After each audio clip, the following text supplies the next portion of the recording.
Winter is associated with death, grief, loss.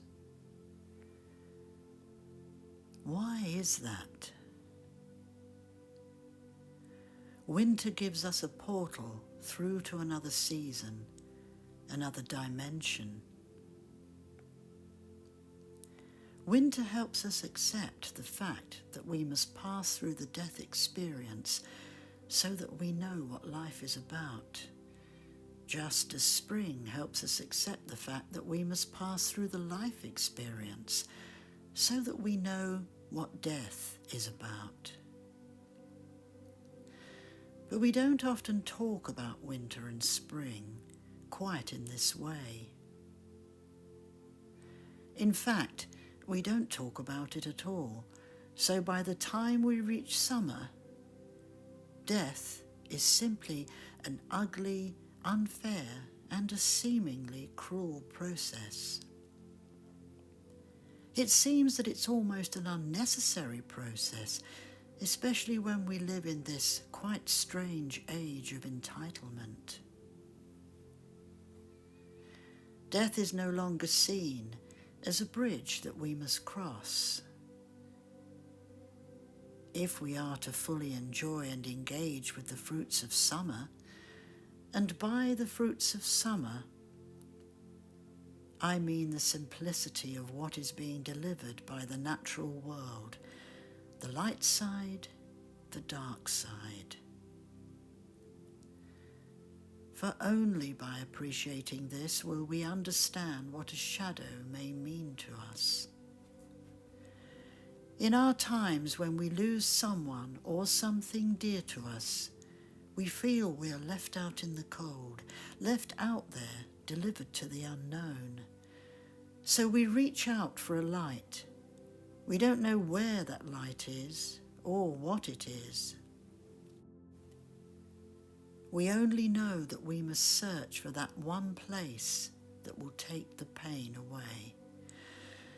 For there's no doubt that death and its grief can be one of the worst emotional pains that exists for humans. When we speak of the light, we tend to think of it as a kind of abstract thing. We no longer associate it with natural sunlight. When we're deep in our grief, we no longer see the symbolism in natural sunlight pushing its way through the mist of the blindness we're experiencing. We relate more in these times to the idea of a man-made light. Perhaps something that can make us feel, well, like this. When we're clearly feeling like this. So we might see this as a summer pose, while we might see this as a winter pose. Summer equals warm, open, comforting feelings, while winter equals cool, closed, uncomfortable feelings. This could be a joyful pose of summer, while this a grieving pose of winter. When we grieve, winter is in our souls. And whether we like it or not, we're all personally travelling towards death, as every human has done, literally, for thousands of years, travelling towards that light at the end of the tunnel, looking for that portal through which we'll step into another life. And there we'll reach the stars, if we're lucky enough, and ultimately the other world. The other world, that mystifying place that few can really describe. I'm sometimes glad that the other world is hidden from us in our physical lives, because we're then unable to control it. It's in fact one of the few things in life that humans are unable to control. So consequently, it will always have the last say over what becomes of us, and for this reason, death will always keep her power. In many ancient cultures, we must travel across water to find our new home after death. The water journey is our route to the stars and our ancestors, should we have earned the right to join them.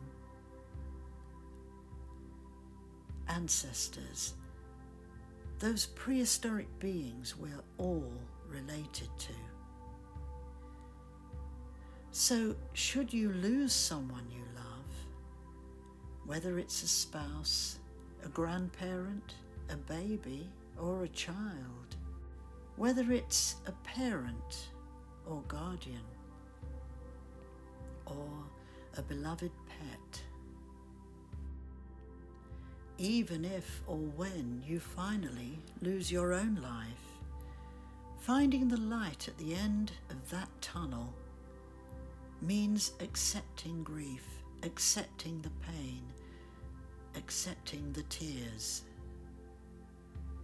For tears will always cleanse us, it's their job, and our sadness over death will mean that we're actually, truly alive. So remember that you need never feel ashamed of your tears. You need never feel ashamed of death. For that would mean we're ashamed of the rain, ashamed of water, ashamed of winter, and ashamed of earth's emotion. We would be ashamed of our souls, which are full of earth's water.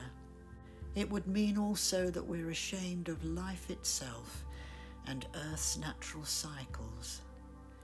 So whatever you lose, whatever you grieve over,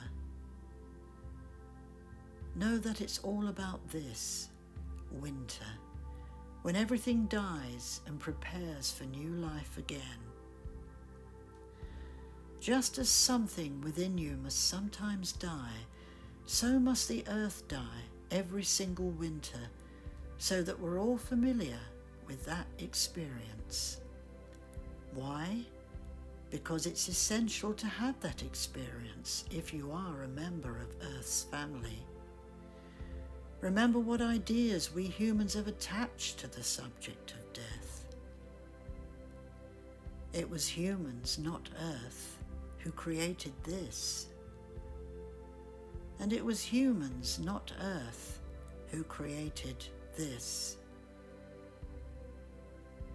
Humans created much that took us away from the death aspects of winter, until we ended up with associations with death that looked something like this.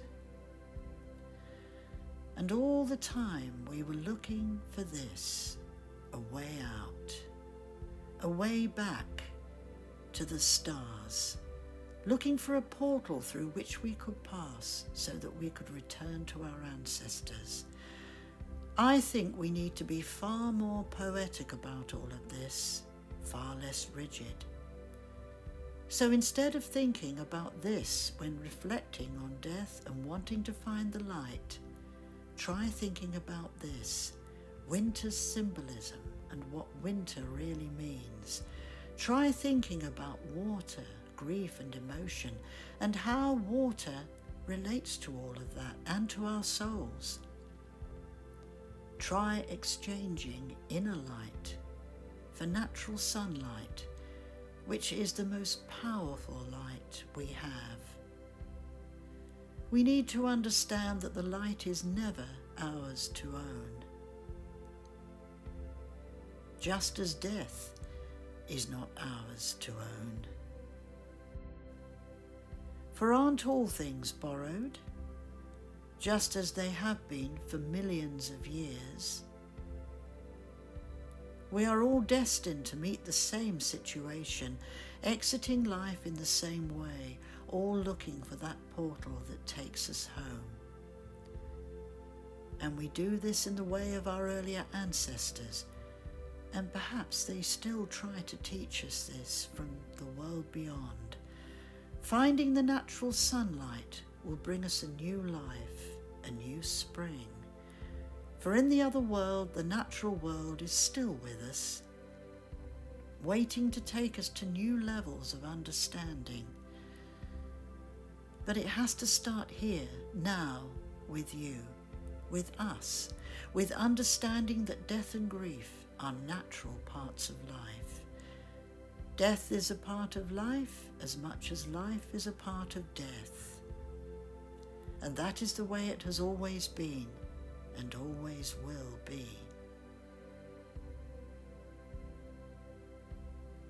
Think about this, reflect on this. It isn't about being gloomy. Death is not like that. It's about honouring something we rarely honour in these times.